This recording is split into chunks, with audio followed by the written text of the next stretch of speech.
Ayon sa tatay niya, kailangan na niyang ipaalam sa mga magulang ng kanyang asawa ang totoong nangyari dahil sa sandali na tumagal pa ito, mas lalo ring lalaki ang kahaharapin nilang sigalot. Mariin din itong inilahad na kung magagawa niya yon ng butas mas mainam. Ang importante, matakasan niya ito dahil wala na rin naman siyang magagawa upang ito ay maituwid pa. Nang marinig naman ni Bador ang sinabi ng tatay niya, dali-dali naman siyang sumang-ayon. At kahit hindi pa tapos ang kanilang pag-uusap, nagmadali na siyang tumungo sa bahay ng mga magulang nito. Ang kaso lang, pagdating niya ng bahay, nadatnan niya ang magkakamag-anak na nakaluhod malapit sa bandang pintuan habang nakasuot ng itim. May mga dala-dala rin yung kandila na kahit may liwanag pa ang araw, tila bang wala yung pakialam sa mga taong makakasilay sa kanila. Paglapit niya sa mga ito, agad namang humarap sa kanya ang padre de pamilya. Bagaman halata ang galit nito sa mga mata, nakapagtatakang hindi yun basta-bastang nagsasalita. Literal na hinayaan siya nito upang maisaad niya ang nilalaman ng kanyang puso. Kaya naman ang mapansin nito ni Bador, di na siya nagdalawang isip na aminin ang lahat ng pangyayari sa kanyang pamilya. Habang inilalahad niya ito, pahagulgul siyang umiyak upang maging kapani-paniwala ang mga rason niya. Ngunit nang marinig ito ng lahat, bigla siyang napatahimik nang maramdaman niya ang pag-angil ng ama nito habang seryoso sa kanyang nakatitig. Sa puntong yon, unti-unti na siyang nakaramdam ng kilabot na parabang ang kutob niya, alam na nito ang totoong nangyayari sa kanila. Ilang minuto pa ang lumipas, dahan-dahan na itong lumapit kasabay ng pag-uwika nito ng, "Ramdam ng ama ang totoong nangyari sa anak niya. Ay, sigurado ka ba sa mga sinasabi mo, Bador? Kinasusuklaman namin ang mga sinungaling. Kaya kapag nalaman kong nagsisinungaling ka, hindi lang ikaw ang madadamay sa problemang ito, kundi pati na rin ang lahat ng taong nakapaligid sa iyo." Pagkarinig niya sa sinabi nito, bigla siyang kinilabutan sa puntong ramdam niya ang panginginig ng kanyang mga buto. Bahagya rin noong nablangko ang kanyang isipan, kaya inabot siya ng ilang minuto bago siya tuluyang makasagot sa sinabi nito. Pagbalik ng kanyang lakas, wala pa rin siyang tigil sa kakaiyak habang sumasagot dito ng, "Puntahan na lang ho natin si Mayang. Alam ko kung kanina niya pa kayo hinihintay."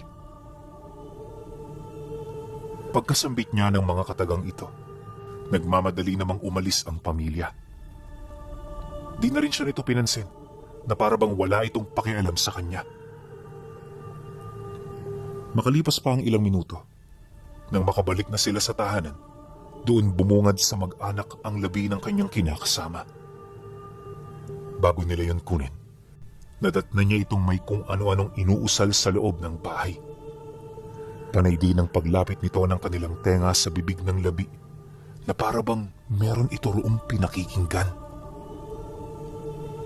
Nakakagulat man ang mga pangyayaring yan, pinili niyang wag na lang itong pansinin. Para sa kanya, wala namang kakaiba sa mga kinikilos nito, pero nagkamali siya.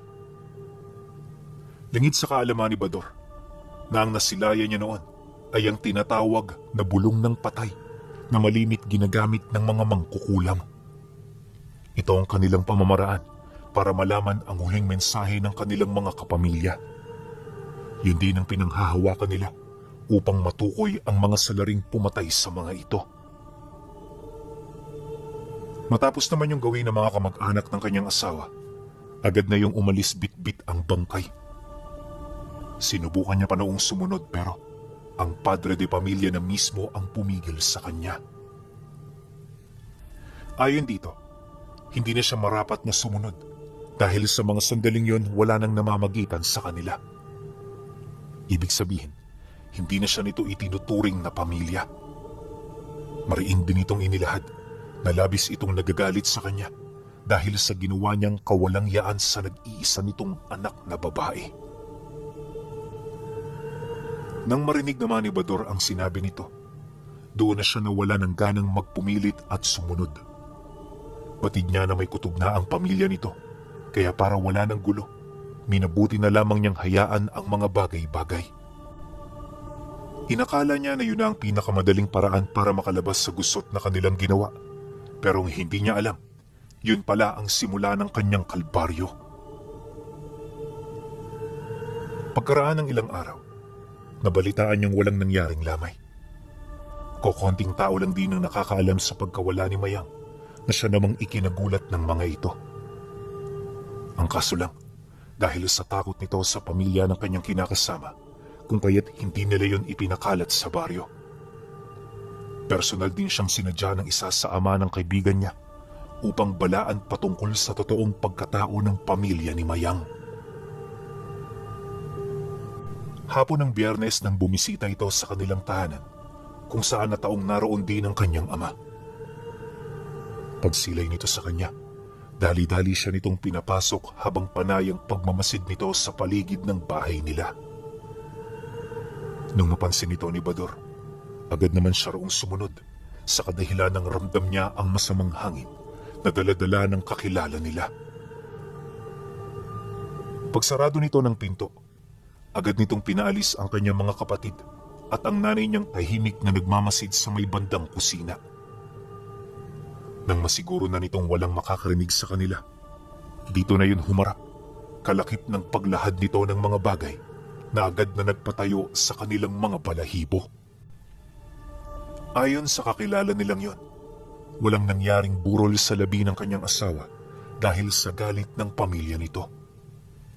At noong mga nagdaang araw, hapon-hapong may mga bumibisitang tao sa bahay ng ama ni Mayang.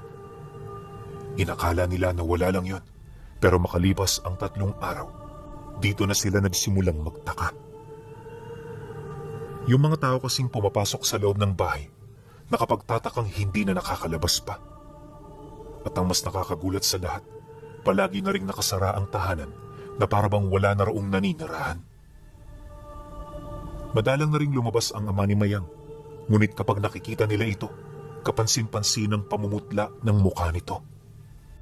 Palagi na ring blanko ang mga mata ng ama na tila bang naglalakbay ng napakalayo ang wisyo nito. Kaya naman ang masipat yon ng kanilang kakilala, hindi ito nagdalawang isip na lumapit. Pero nung makausap niya ang lalaki, may isang kakaibang pangyayari ang naganap. Habang nagsasalita ito, aksidente nitong nasilayan ang anyo nitong parehas sa demonyo. Kaya naman imbis na humaba pa ang kanilang mga pinag-uusapan, minabuti na lamang nito na manahimik at umalis ng hindi nagpapaalam. Magmula noon, nilayuan na niya ang ama ni Mayang sa takot na baka muli na naman niyang masilayan ang kakaiba nitong anyo. Dagdag pa nito na may naaamoy itong kakaibang rason ukol sa hindi paglabas ng mga bisita nitong pumapasok sa tahanan. Hindi posibleng naghahanda rin ng pamilya para gumante sa taong alam nilang may sala sa pagkamatay ng anak nila. At yun ay walang iba kundi itong si Bador. Nang marinig niya ang sinabi ng lalaki, hindi siya kaagad nakapagsalita. Para sa akin lang, Bador, ha? Ikaw talaga ang pakay ng mga ito. Hindi ko alam ang nangyari. Pero siyempre bilang asawa ka, kasalanan mo ang lahat ng yun. Kaya kung ako sa'yo, mag-iingat ka. Mapanganib ang mga susunod na araw at anuman ang binabalak ng pamilya nila. Naniniwala ako na hindi ito makakabuti para sa inyo. Pagkasambit nito ng mga katagang yon, agad naman yung umalis. Marami pa sana siyang itatanong pero nakapagtatakang hindi na yon nakinig pa. Paglabas naman ng kakilala nila, agad naman silang napatahimik ng tatay niya. Maigi nilang pinag-usapan ng mga bagay-bagay nang sa gayoy magkaroon sila ng ideya ukol sa mga sinabi nito.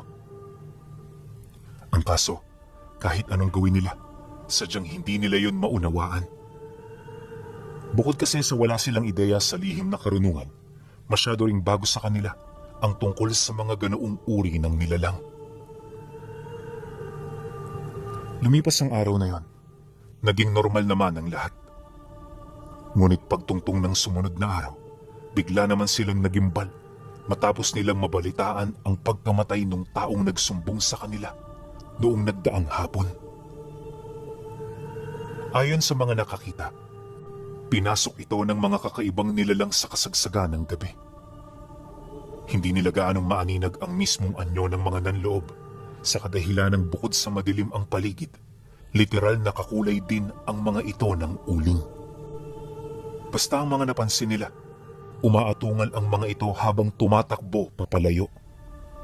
Kakaiba rin ang kanilang pagkilos na parabang hindi yun mga ordinaryong tao. Dagdag pa ng mga ito na, base sa nakita ng mga albularyo, grupo ng mga aswang ang pumatay dito. Ang hindi lang nito alam ay sa kung saang lahi ito napapabilang. Matapos naman nilang malaman ang tungkol sa pangyayari, hindi nila maiwasang matakot. Naisip nila Bador, sila na ang susunod dahil wala namang ibang kinagagalitan ang mga ito, kundi siya at ang kanyang pamilya. Kaya naman bago pa mangyari ang mga karumal-dumal na bagay, naglakas loob siyang makipag-usap sa ama ng kanyang yumaong asawa. Nagbabakasakali siya sa kanilang pag-uusap. Maunawaan niya ang tunay na motibo sa pagkamatay ng taong nagsumbong sa kanila. At nang maisip niya ang ideyang yon, hindi na siya humingi ng kahit na anong payo mula sa kanyang ama. Nagmamadali siya noong umalis sa kanila para bisitahin ang tahanan ng pamilya. Pagdating niya sa lugar, wala naman siyang nakitang kakaiba. Normal ang lahat, na tila bang isang ordinaryong pamilya ang naninirahan sa bahay na yon. Ngunit habang papalapit siya, dito na unti-unting nagbabago ang mga nararamdaman niya. Hindi niya mawari pero pakiramdam niya, sa bawat paghakbang niya ay merong nagmamasid sa kanya. Nakakabahala man ang ganoong pakiramdam pero hindi niya yun pinagtuunan ng pansin. Sa isip-isip niya kasi, mas importante na makausap niya ang ama nito. Kaya wala siyang balak na tumigil hanggat hindi niya pa yon nagagawa. Maya-maya pa, nang makalapit na siya sa pinto, marahan naman siyang kumatok dito habang tinatawag ang pamilya ng taong hinahanap niya. Yun nga lang, sa ilang beses niyang pagkatok, tila bang wala roong dumidinig. Pero imbis na umalis, pinili niyang manatili hanggang sa dito na lumabas ang ama ng dati niyang kinakasama. Pagpang-abot ng mga tingin nila, dali-dali itong lumapit sa kanya habang bakas sa pagmumuka ang matinding galit. Nang magkaharap sila, nanatili pa rin itong nakatitig sa kanyang mga mata, kasabay ng pagtanong nito ng, "Bakit ka pa bumalik? Ano ang sadya mo?" Wala naman ho ko importanteng sadya, Manaywan. Ang sa akin lang ho malaman kung may galit pa ba kayong lahat sa akin. Nanunumpa ho ko sa inyo. Wala akong alam sa pagkamatay ng anak ninyo. Ang tangi naging pagkukulang ko lang ho. Hindi ko siya nababantayan sa tuwing nagtatrabaho ako. Sagot naman niya rito. Ngunit nang marinig ito ng ama ng dati niyang kinakasama, napangisi lang naman ito habang dahan-dahang inilalapat sa tipak ng isang kahoy ang matatalas nitong kuko. Pagbaling nito sa kanya ng tingin, agad naman itong sumagot ng, "Masamang manumpa lalo na kung alam mo na ika'y nagsisinungaling. Huwag ka nang magdahilan pa, Bador, dahil alam ko na ang lahat ng pinagdaanan ng aking anak bago siya malagutan ng hininga. Hindi ako papayag na manatiling buhay ang may sala, kaya anuman ang mangyari sa kanila, bagay lang ito at tama. Umuwi ka na. Nasusuka ko na makita ka."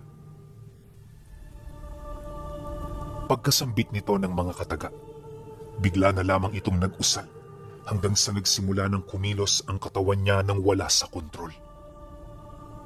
Dahil dito, kung kaya't persahan siyang lumakad papalayo kahit gusto niya pa yung makausap. Pagbalik niya sa kanilang tahanan, tsaka pa lamang nawala ang kakaibang pakiramdam. Gulat na gulat siya noong mga sandaling yon dahil ang akala niya merong demonyong nagkokontrol sa katawang lupa niya. Pagkalahad naman niya nito sa kanyang ama, maging ito man ay halos hindi makapaniwala. Ngunit sa kabila ng ganoong sitwasyon, tila bang hindi pa rin sila naaalarma. Inakala kasi ng tatay niya na isang simpleng problema lamang ang kinakaharap nila, kaya naman hindi sila noon nakapaghanda. At sa pagsapit ng gabi noong mismong araw, dito na nga nangyari ang kauna-unahang pagpaparamdam ng mga nilalang. Ayon kay Bador, bandang 10:00 na ng gabi nang magising sila dahil sa sunod-sunod na pag-alulong ng mga aso. May mga narinig na rin sila noong umaatungal sa labas ng bahay na parabang meron doong nag-aaway-away. Dala ng kuryosidad, agad naman silang bumangon ng kanyang ama para magmasid sa labas ng bahay nila. Ang kaso, sa ilang minutong pagtinginan nila rito, wala naman sila roong nakita. Lahat ng nangyayari sa labas ay normal hanggang sa mabaling ang ulirat niya sa bahay ng minsang pinagtirahan nila ng namatay niyang asawa. Pagsilay niya rito, bumungad sa kanya ang isang nilalang nakawangis ng tao na nakaupo sa itaas ng bubong nito. Wala yung saplot, tapos namumula ang mga mata nito. May dala-dala rin yung tabako na halos sigu-segundo nitong niyuyup-yup. Matapos naman niya yung masilayan, biglang umangil ang nilalang kasabay ng mabilis nitong pagtakbo papalapit sa bahay nila. Pagdating nito sa harapan ng pinto, walang habas itong sinuwag ng nilalang hanggang sa maramdaman nila ang pagyanig ng buong bahay.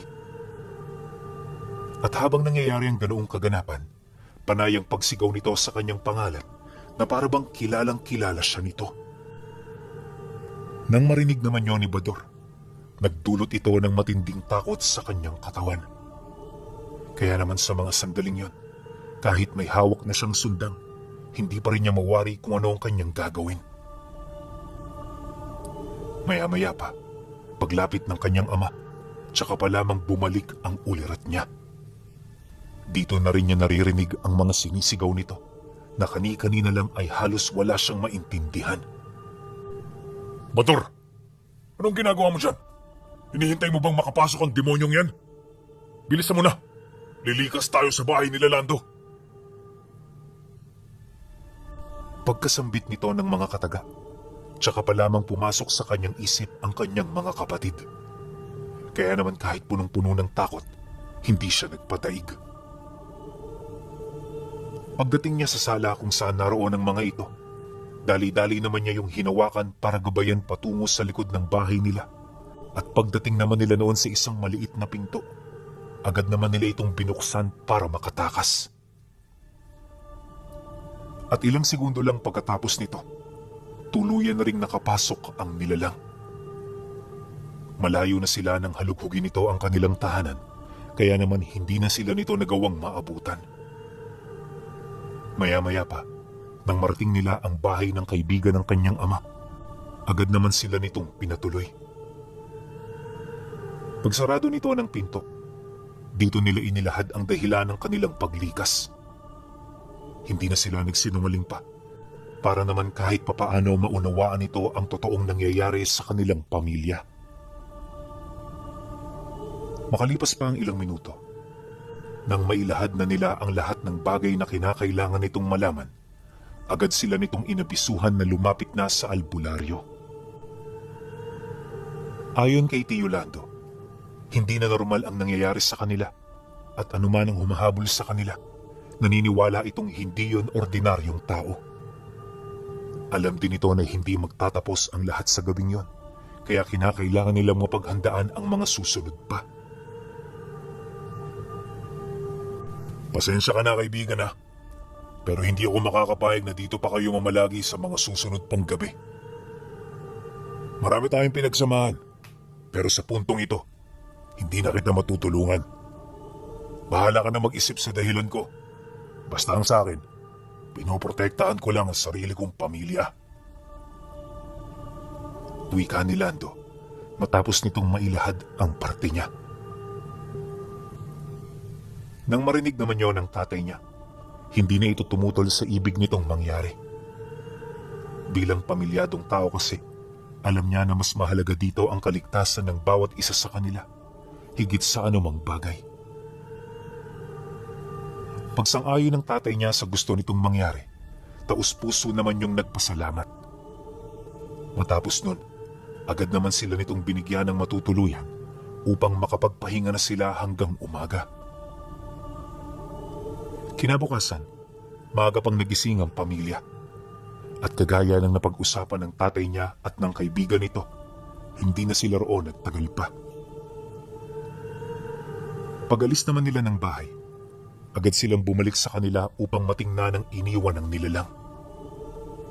Ngunit nang masilip nila ang loob ng kanilang tahanan, nakapagtatakang wala silang nakita roong kakaiba.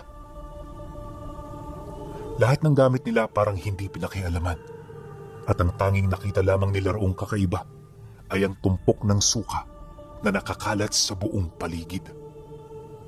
Napakabaho nito.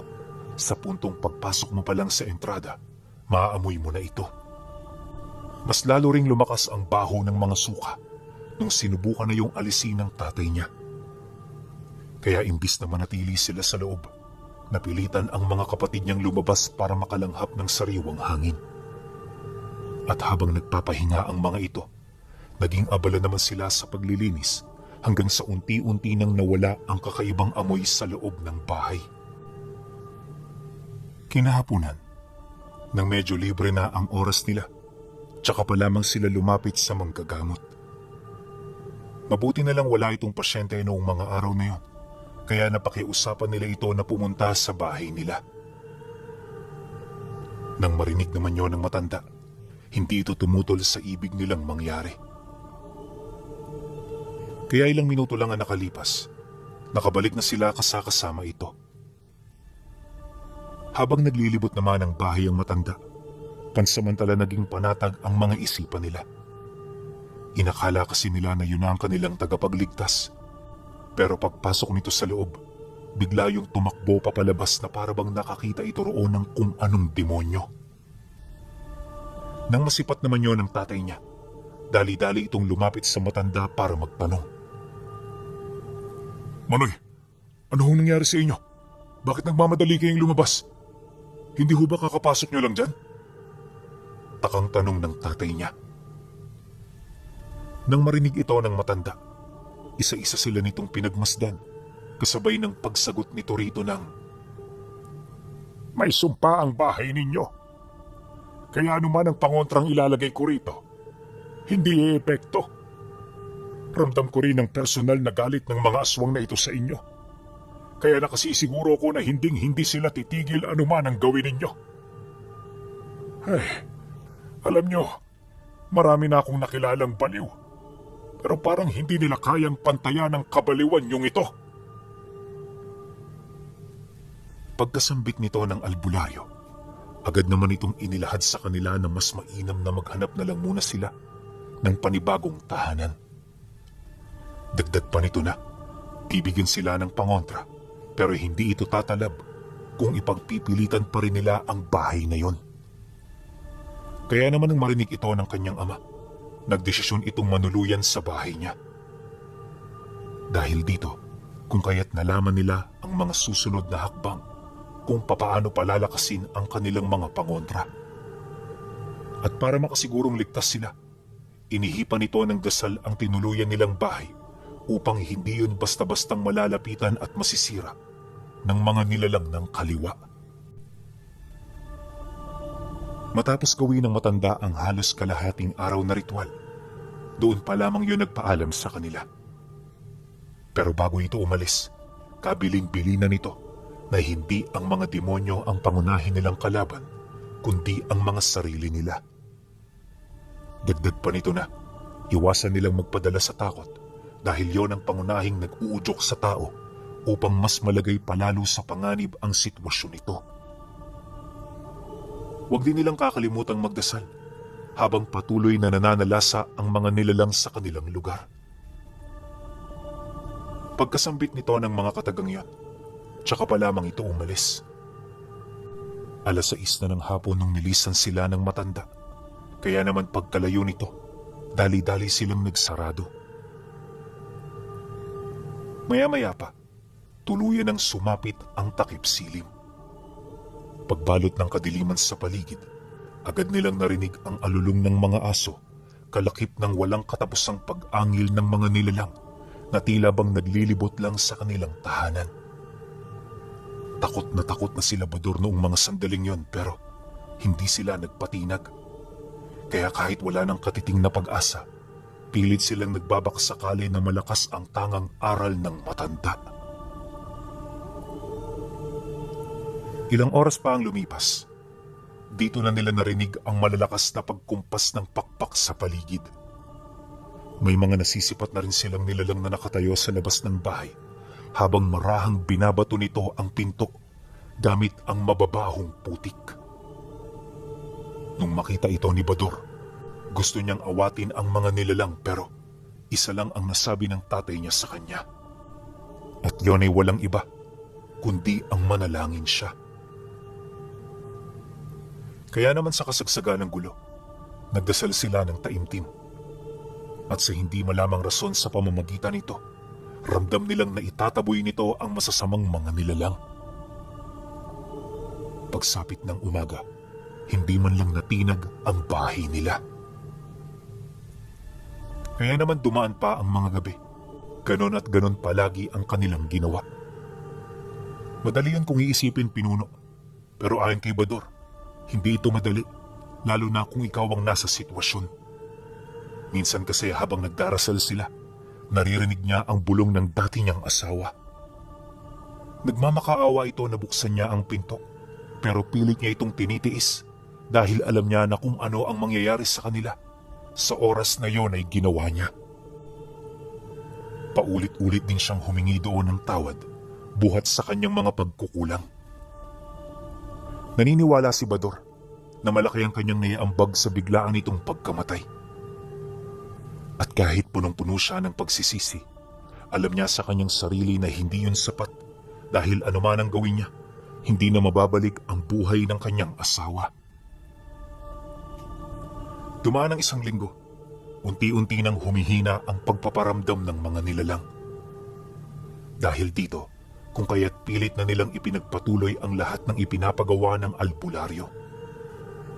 Madalas din silang bumisita rito upang humingi ng karagdagang tulong. Bagay na naging daan upang lumakas palalo ang kanilang depensa sa puntong hindi na kayang lumapit ng mga aswang sa mismong bakuran ng kanilang tahanan. Dahil sa pangyayaring yon, mas lalong lumakas ang pananampalataya nila sa taas. Ilang buwan din nilang pinagtiisa ng ganoong sitwasyon hanggang sa isang araw, bumisita ang ama ni Mayang sa kanilang pamamahay. Bakas pa rin sa mukha nito ang matinding galit, kaya naman di na sila gaanong nagpakakampante. At sa kanilang pag-uusap, dito inilahad ng lalaki ang balak nilang pag-alis sa lugar. Gagawin nila ito hindi dahil sa nabigo sila, bagkus gagawin nila ito para makapagbagong buhay.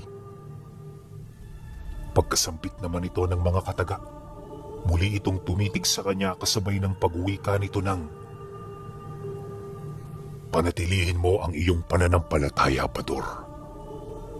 Dahil sa oras na humina yan, babalikan kita at papatayin. Huwag na huwag mo yang kakalimutan."